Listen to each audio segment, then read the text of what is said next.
আসসালামু আলাইকুম, শুভেচ্ছা ও আমন্ত্রণ চ্যানেল আই সংবাদে আপনাদের সাথে আছে আমি নবনীতা। বিস্তারিত সংবাদের শুরুতেই জানিয়ে দিচ্ছি ফ্রেশ আটা ময়দা সুজি সংবাদ শিরোনাম। যুদ্ধবিরতি ঘোষণার পর ইরানে বোমা ফেলতে ইসরায়েলকে ট্রাম্পের নিষেধ, পাল্টাপাল্টি হামলায় পরমাণু বিজ্ঞানী ও সাধারণ নাগরিক সহ হতাহত। নির্বাচনের সময় আইন শৃঙ্খলার দায়িত্ব ইসি ও রাজনৈতিক নেতাদের, বললেন স্বরাষ্ট্র উপদেষ্টা। নুরুল হুদাকে লাঞ্ছিত করার ঘটনা দুঃখজনক মন্তব্য। ভবিষ্যতে আর যাতে মবের ঘটনা না ঘটে তা নিশ্চিতে অন্তর্বর্তী সরকারকে বিএনপির আহ্বান। পুলিশের সামনে কিভাবে মব হয় প্রশ্ন। মানবতা বিরোধী অপরাধে হাসিনা সহ ৩ জনের বিরুদ্ধে অভিযোগ গঠনের শুনানি ১ জুলাই। আশুলিয়ায় মরদেহ পোড়ানোর মামলায় অভিযোগ জমা ২রা জুলাই। এনসিপি কার্যালয়ে ককটেল বিস্ফোরণে আইন শৃঙ্খলা বাহিনী দায় এড়াতে পারে না বলে গণসংহতি আন্দোলনের মন্তব্য। ১১ থেকে ১৩ অক্টোবর দলের সম্মেলন। এবং কারাম্বা টেস্টে শ্রীলঙ্কার বিপক্ষে জয়ের লক্ষ্যে মাঠে নামবে টিম টাইগার্স। একাদশে ফিরছেন মেহেদী মিরাজ।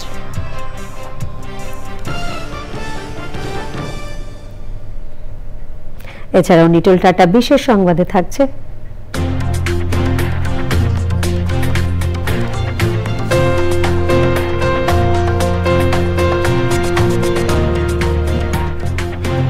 বিশ্ব অলিম্পিক দিবস উদযাপনে অলিম্পিক ডে রান আয়োজনের খবর।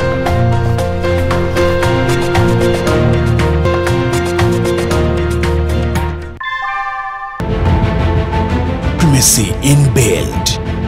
German technology, Bangladesh's first thermix rod, Salam Steel Thermax. সংবাদ শিরোনামগুলি জানাচ্ছিলাম। এখনকার সংবাদ আয়োজন একই সঙ্গে চ্যানেল আর ইউটিউব চ্যানেল এবং channel I OTT platform I স্ক্রিনে লাইভ স্ট্রিমিং হচ্ছে। যাচ্ছি পুরো সংবাদে এবং শুরুতেই ইরান ইসরায়েল যুদ্ধ।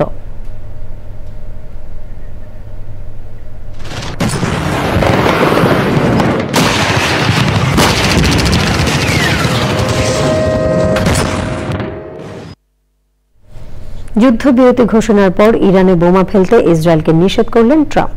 দুপক্ষকে যুদ্ধবিরতি মেনে চলার অনুরোধ জানিয়েছেন তিনি। যুদ্ধবিরতিতে রাজি হওয়ার বিষয়টি নিশ্চিত করেছে দুদেশই। ভোর পর্যন্ত ইরানে ইসরায়েলের হামলায় ইরানের আরও একজন পরমাণু বিজ্ঞানী নিহত হয়েছেন। আর ইসরায়েল জানিয়েছে দক্ষিণাঞ্চলীয় শহর বেরশেবায় ইরানের ক্ষেপণাস্ত্র হামলায় 4 জনের মৃত্যু হয়েছে। আরও জানাচ্ছেন সুদীপ্তা মাহমুদ। ইরানের পারমাণবিক স্থাপনায় মার্কিন হামলার জবাবে সোমবার রাতে কাতার ও ইরাকে মার্কিন ঘাঁটিতে ক্ষেপণাস্ত্র হামলা চালায় ইরান। ভোর পর্যন্ত ইরানের বিভিন্ন স্থান ও ইসরায়েলের দক্ষিণাঞ্চলে চলে পাল্টাপাল্টি হামলা। এই অবস্থায় আকস্মিকভাবে ইসরায়েল ইরান যুদ্ধবিরতির ঘোষণা দেন মার্কিন প্রেসিডেন্ট ডোনাল্ড ট্রাম্প। সামাজিক যোগাযোগ মাধ্যম ট্রুথ সোশ্যালে তিনি লেখেন, 12 দিনের সংঘাতের অবসান ঘটাতে যুদ্ধবিরতিতে রাজি ইসরায়েল ও ইরান। ট্রাম্প আশা করেন এই যুদ্ধবিরতি এক পর্যায়ে সংঘাতের অবসান ঘটাবে। স্থানীয় সময় ভোর থেকে যুদ্ধবিরতি পালন করা হচ্ছে বলে জানিয়েছে ইরানের রাষ্ট্রীয় টেলিভিশন। ইসরায়েল সরকারও বিবৃতিতে জানিয়েছে ইরানের পারমাণবিক অস্ত্র ও ব্যালিস্টিক ক্ষেপণাস্ত্রের হুমকি নির্মূলের পর যুদ্ধবিরতিতে রাজি হয়েছে তারা। এর আগে স্থানীয় সময় ভোর 4টা পর্যন্ত ইরানে লাগাতার হামলা চালায় ইসরায়েল। তেহরানে হামলায় নিহত হয়েছেন মোহাম্মদ রেজা সেদিঘি সাবের নামে আরও একজন পরমাণু বিজ্ঞানী।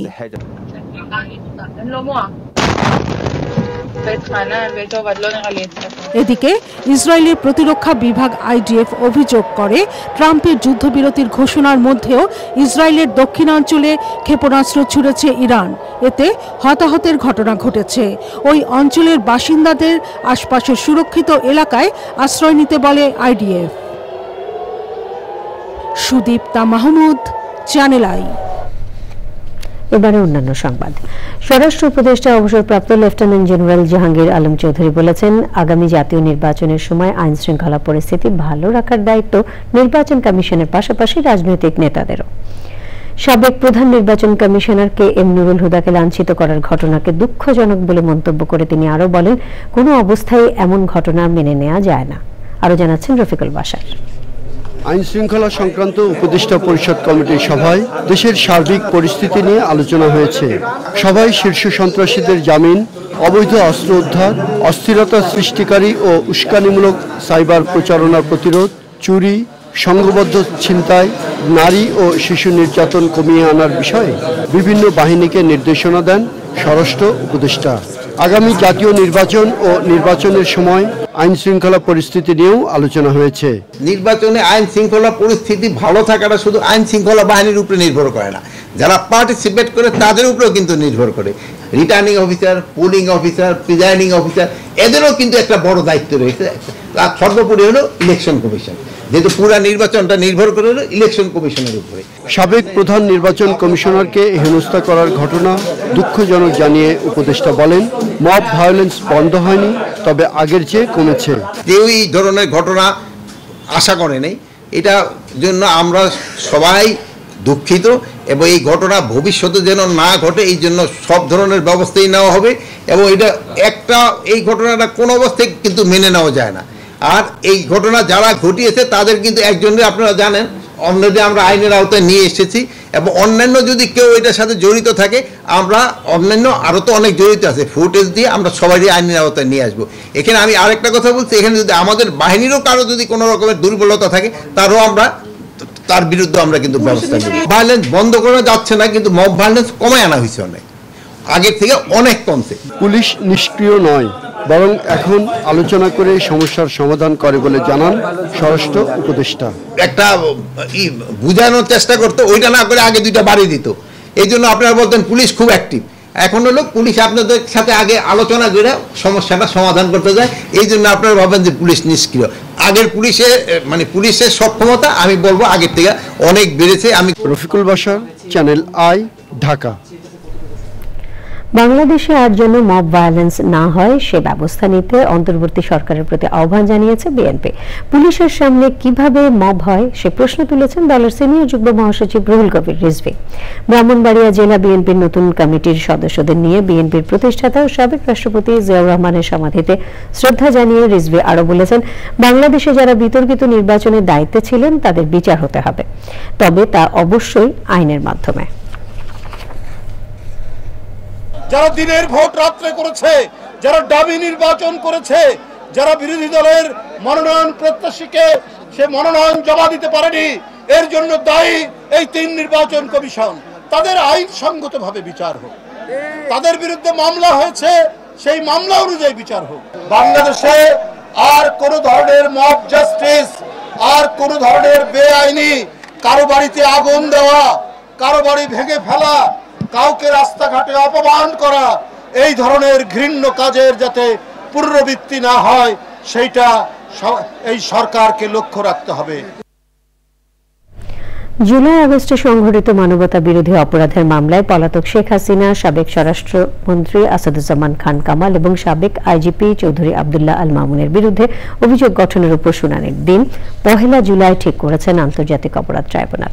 একই সাথে পলাতক আসামিদের পক্ষে স্টেট ডিফেন্স নিয়োগ দিয়েছেন আদালত। আশুলিয়ায় মরদেহ পোড়ানোর মামলায় 2 জুলাই আনুষ্ঠানিক অভিযোগ জমা দিতে বলেছেন আদালত। মাজহারুল হক মান্না জানাচ্ছেন।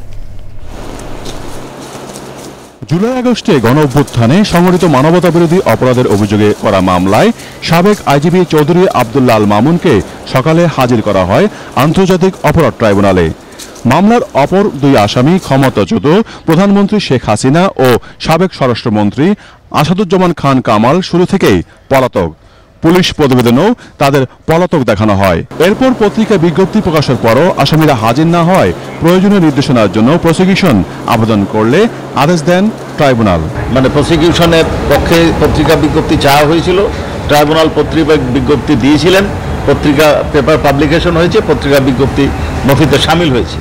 পরবর্তী দিন চার্জ হিয়ারিংয়ের জন্য অর্থাৎ 1 জুলাই ধার্য করা হয়েছে এবং ইতিমধ্যে tribunal honourable tribunal state defence নিয়োগ করবেন, তারপর 1 জুলাই চার্জ হিয়ারিং হবে। বৈষম্য বিরোধী আন্দোলনের সময় আশুলিয়ায় হত্যার পর 6 জনের মরদেহ পোড়ানোর ঘটনায় মানবতা বিরোধী অপরাধের অভিযোগের মামলায় সাবেক পুলিশ সুপার আব্দুল্লাহ হিল কাফি ও ঢাকা জেলা পুলিশের সাবেক অতিরিক্ত সুপার শহীদুল ইসলাম সহ 7 আসামিকে ট্রাইব্যুনালে হাজির করা হয়।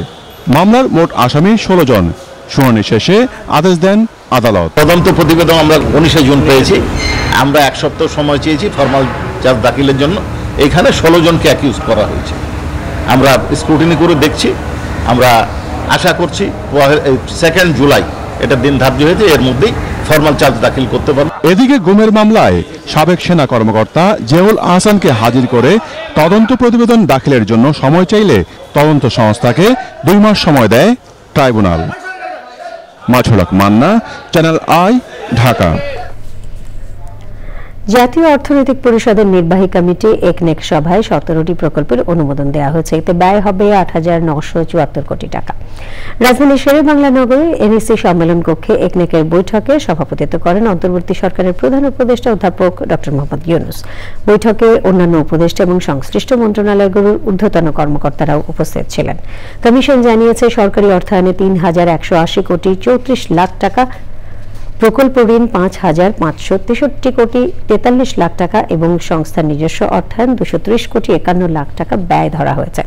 আলোচিত প্রকল্পগুলোর মধ্যে রয়েছে উপজেলা স্বাস্থ্য কমপ্লেক্স সম্প্রসারণ, বিভাগীয় শহরগুলোতে মাদকাসক্ত নিরাময় ও পুনর্বাসন কেন্দ্র স্থাপন, 4টি নতুন মেরিন একাডেমিতে নৌ প্রশিক্ষণ সুবিধা স্থাপন, নারী ও শিশু নির্যাতন প্রতিরোধে সমন্বিত সেবা সম্প্রসারণ, রোহিঙ্গা ও স্থানীয় জনগোষ্ঠীর জীবনমান উন্নয়ন কার্যক্রম। জুলাই গণ অভ্যুত্থানের বর্ষপূর্তি উদযাপন উপলক্ষে 36 দিনের জুলাই স্মৃতি উদযাপন অনুষ্ঠানমালার আয়োজন করবে সরকার। 1 জুলাই থেকে 5 আগস্ট পর্যন্ত চলবে নানা কার্যক্রম। প্রধান উপদেষ্টার প্রেস উইং এসব তথ্য জানিয়েছে। 1 জুলাই মসজিদ, মন্দির, গির্জা, প্যাগোডা সহ সব ধর্মীয় উপাসনালয়ে শহীদদের স্মরণে দোয়া ও প্রার্থনা করা হবে। এদিন জুলাই ক্যালেন্ডার ঘোষণা এবং জুলাই হত্যাকাণ্ডে জড়িতদের বিচারের দাবিতে অনুষ্ঠিত হবে গণস্বাক্ষর কর্মসূচি। 1 জুলাই থেকে জাতীয় বিশ্ববিদ্যালয়ে শিক্ষাবৃত্তি চালু করা হবে। আওয়ামী সরকারের জুলুম নির্যাতন নিয়ে সারা দেশে পোস্টারিং কর্মসূচি শুরু হবে 5 জুলাই। 5 আগস্ট শেষ দিনে এয়ার শো, গান, ড্রোন শো ও শহীদদের জন্য দোয়া ও প্রার্থনা সহ থাকবে নানা আয়োজন।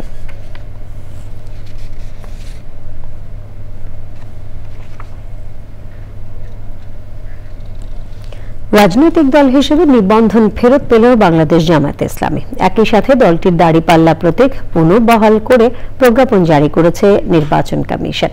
বিকেলে নির্বাচন কমিশন সচিব আক্তার আহমেদের সই করা প্রজ্ঞাপনে একথা জানানো হয়। 2013 সালের 1 আগস্ট সংবিধানের সঙ্গে গঠনতন্ত্র সাংঘর্ষিক হওয়ার কারণ দেখিয়ে জামায়াতে ইসলামীর নিবন্ধন অবৈধ ও বাতিল ঘোষণা করা হয়। এরপর 2017 সালের 8 মার্চ জামায়াতের জন্য বরাদ্দ মার্কা দাড়িপাল্লা নির্বাচনী প্রতীকের তালিকা থেকে বাদ দিয়ে গেজেট জারি করে ইসি। বুধবার সকালে নির্বাচন কমিশনে যাবে জামায়াতের প্রতিনিধি দল।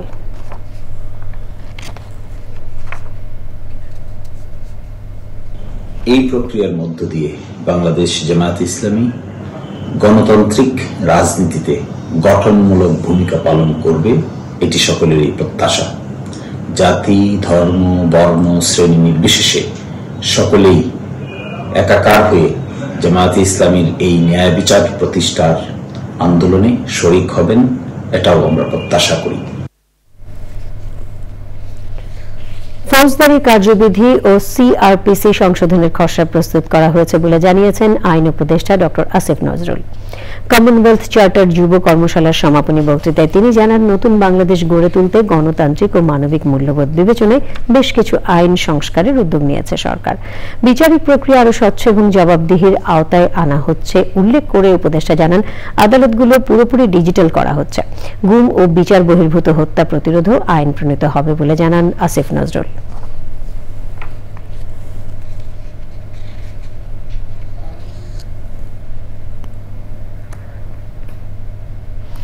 এনসিপির কার্যালয়ের সামনে ককটেল বিস্ফোরণের ঘটনায় আইন শৃঙ্খলা বাহিনী দায় এড়াতে পারে না বলে মন্তব্য করেছেন গণসংহতি আন্দোলন প্রধান সমন্বয়কারী জুনায়েদ সাকি।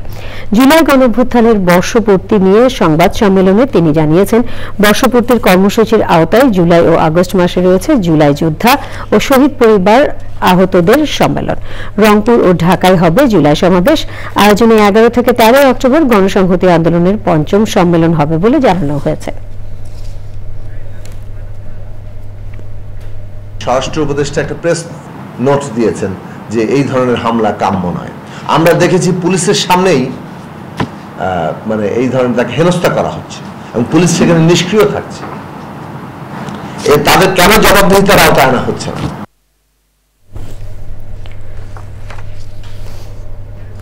সরকারের সাথে আলোচনা ফলপ্রসূ হয়নি জানিয়ে চাকরিচ্যুত বিডিআর সদস্যরা বলেছেন, জনদুর্ভোগ সৃষ্টি না করে শাহবাগে শান্তিপূর্ণ অবস্থান কর্মসূচি চালিয়ে যাবেন তারা। বিকেলে সংবাদ সম্মেলনে বিডিআর কল্যাণ পরিষদের কেন্দ্রীয় সমন্বয়ক বলেন, শিগগিরই চাকরিতে পুনর্বহাল সহ 3 দফা দাবি আদায় না হলে কঠোর কর্মসূচি দেওয়া হবে।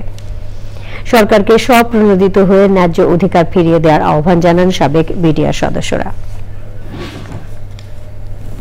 আমি ঘোষণা করতে চাচ্ছি যে যতদিন পর্যন্ত সরকার স্বপ্রণোদিত হয়ে আমাদের সঙ্গে কথা না বলবেন এবং ন্যায্য অধিকার ফিরে না পাবো, ততদিন পর্যন্ত আমাদের এই কর্মসূচি শান্তিপূর্ণভাবে চলমান থাকবে ইনশাআল্লাহ। আমাদেরকে যদি বাধ্য করা হয় তাহলে আদায় করার জন্য আমরা বিডিআর, আমরা সিংহের গর্জন, ব্যাঘ্রের গর্জন, আমরা সবসময় বর্ডারে ছিলাম। যুদ্ধ সম্মুখ যুদ্ধ কিভাবে করতে হয় আমরা জানি। এবারে বাংলাদেশ শ্রীলঙ্কা টেস্ট সিরিজ।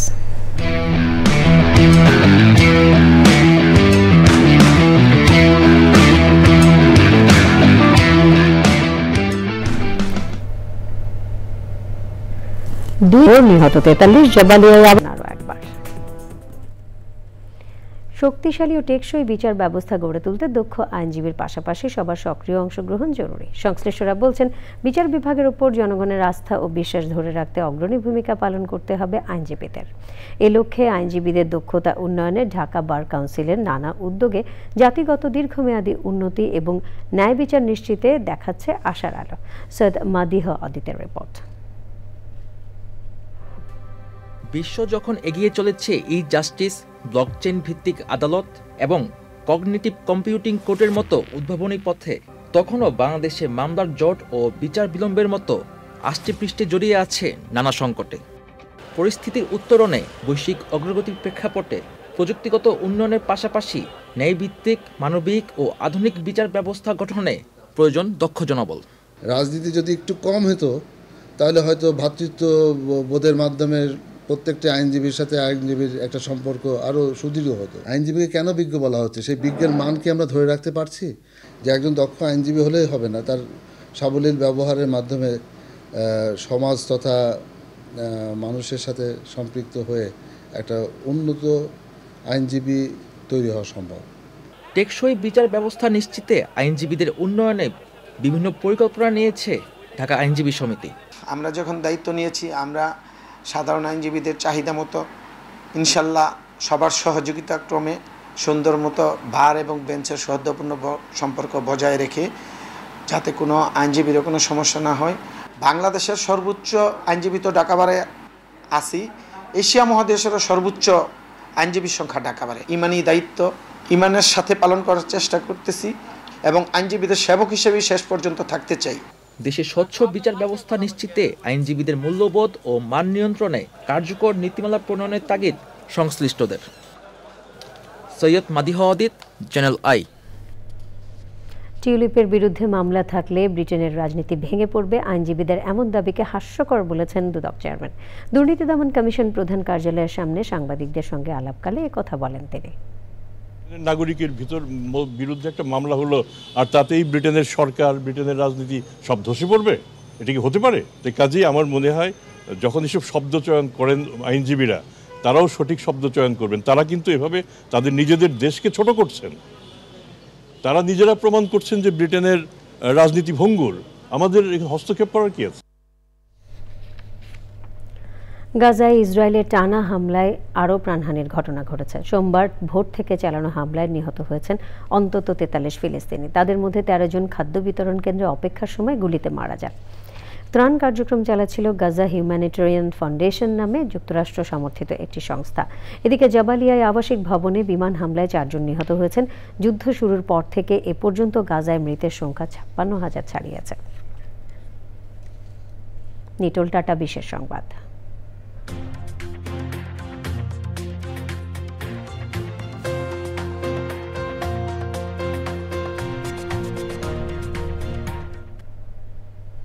বিশ্ব অলিম্পিক দিবস 2025 উপলক্ষে অলিম্পিক ডে রান অনুষ্ঠিত হয়েছে। বাংলাদেশ অলিম্পিক অ্যাসোসিয়েশনের আয়োজিত অলিম্পিক ডে রান উদ্বোধন করেন বাংলাদেশ অলিম্পিক অ্যাসোসিয়েশনের সভাপতি সেনাবাহিনী প্রধান জেনারেল ওয়াকারুজ্জামান। সকালে রাজধানীর শিশু একাডেমি থেকে অলিম্পিক ডে রান শুরু হয়ে জাতীয় স্টেডিয়ামে গিয়ে শেষ হয়।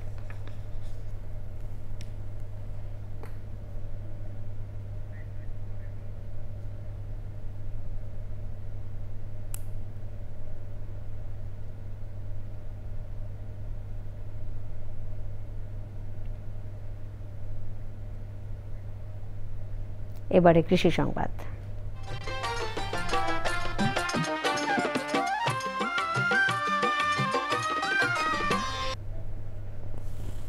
শরীয়তপুরের ভেদরগঞ্জ উপজেলার বাবুল দালাল সমন্বিত কৃষি খামার করে সফল হয়েছেন। কৃষি বিভাগের পরামর্শ ও সহায়তায় 9 বিঘা জমির উপর নিরাপদ পদ্ধতিতে পেয়ারা ও লেবু দিয়ে খামারের যাত্রা শুরু। তার খামার উপজেলার অন্যান্য কৃষকদেরও অনুপ্রেরণা যোগাচ্ছে। এবারে প্রকৃতি সংবাদ।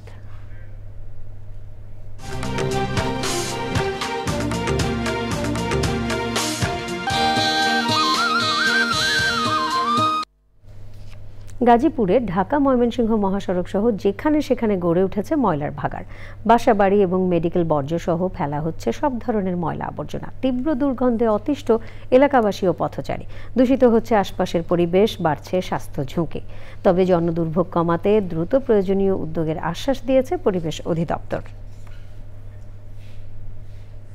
পূবালী ব্যাংক বাণিজ্য সংবাদ।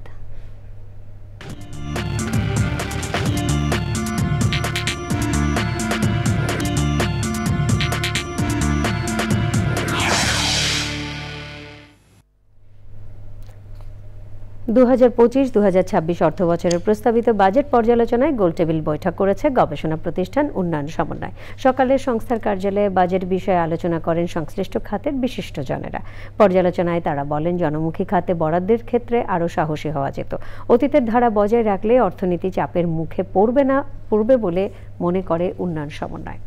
সে সময় ছিলেন উন্নয়ন সমন্বয়ের ভারপ্রাপ্ত সভাপতি ডক্টর SM জুলফিকার আলী, বিশেষজ্ঞ আলোচক আলী আহমেদ এবং অন্যরা। সংবাদে আবারও নিয়ে নিচ্ছি বিরতি, আর বিরতির পর খেলার খবরে থাকছে চ্যানেল আই সংবাদ। ঢাকা মহানগর দক্ষিণ বিএনপির উদ্যোগে মুগদা, খিলগাঁও, সবুজবাগ থানার সদস্য সংগ্রহ ও নবায়ন কার্যক্রম শুরু হয়েছে। দুপুরে মাদার টেক আব্দুল আজিজ উচ্চ বিদ্যালয়ে সদস্য সংগ্রহ কার্যক্রমের উদ্বোধন করেন জাতীয়তাবাদী মহিলা দলের সভাপতি আফরোজা আব্বাস। আরও উপস্থিত ছিলেন জাতীয় নির্বাহী কমিটির সদস্য হাবিবুর রশিদ হাবিব, ঢাকা মহানগর দক্ষিণের আহ্বায়ক রফিকুর আলম মঞ্জু, ঢাকা মহানগর দক্ষিণের সদস্য সচিব তানভীর আহমেদ রবিন সহ দলের নেতাকর্মীরা। ঠোঁট ও তালুকাটায় আক্রান্ত শিশুদের বিনামূল্যে চিকিৎসা দিতে রাজধানীর ফুলবাড়িতে 6 দিনের মেডিকেল মিশন শুরু হয়েছে। সকালে ফুলবাড়ির সরকারি কর্মচারী হাসপাতালের ইন্টারন্যাশনাল ফ্রেন্ডশিপ মেডিকেল মিশন নামে এই কর্মসূচি উদ্বোধন করা হয়। জনপ্রশাসন মন্ত্রণালয়ের জ্যেষ্ঠ সচিব ডক্টর মোহাম্মদ মোখলেসুর রহমান কর্মসূচির উদ্বোধন করেন। বাংলাদেশি উন্নয়ন সংস্থা সাজেদা ফাউন্ডেশনের সহযোগিতায় এই মিশন পরিচালনা করছে আন্তর্জাতিক সংস্থা স্মাইল এশিয়া। স্মাইল এশিয়ার 40 সদস্যের একটি প্রতিনিধি দল মিশনে চিকিৎসা দিচ্ছেন। প্রতিনিধি দলে রয়েছেন বাংলাদেশের বাইরে 12টি দেশের 32 জন চিকিৎসক, নার্স ও থেরাপিস্ট। এবারে খেলার খবর।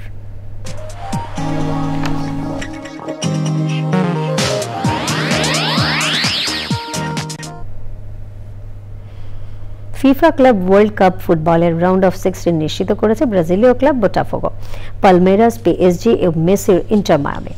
বি গ্রুপে অ্যাটলেটিকো মাদ্রিদের কাছে 1-0 গোলে হেরেও গ্রুপ রানার্স আপ হয়ে নকআউট রাউন্ডে উঠেছে বোটাফোগো। রাউন্ড অফ 16-এ ইন্টার মায়ামি আরও একবার।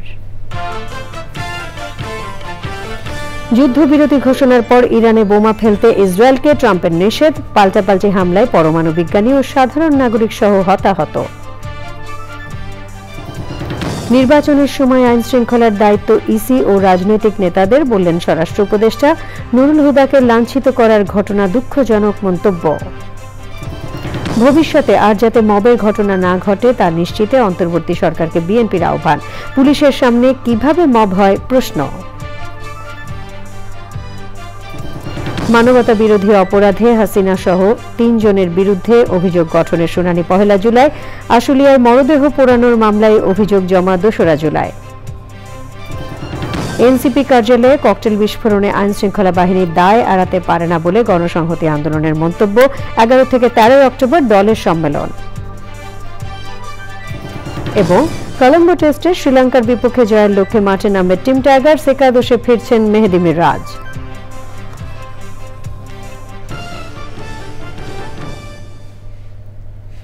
প্রিয় দর্শক, চ্যানেলে সবশেষ সংবাদ জানতে ভিজিট করুন channelionline.com এ যুক্ত থাকুন আমাদের সোশ্যাল মিডিয়া প্ল্যাটফর্মগুলোর সাথে। পরবর্তী সকল সংবাদ দেখার আমন্ত্রণ রইল। ধন্যবাদ সবাইকে।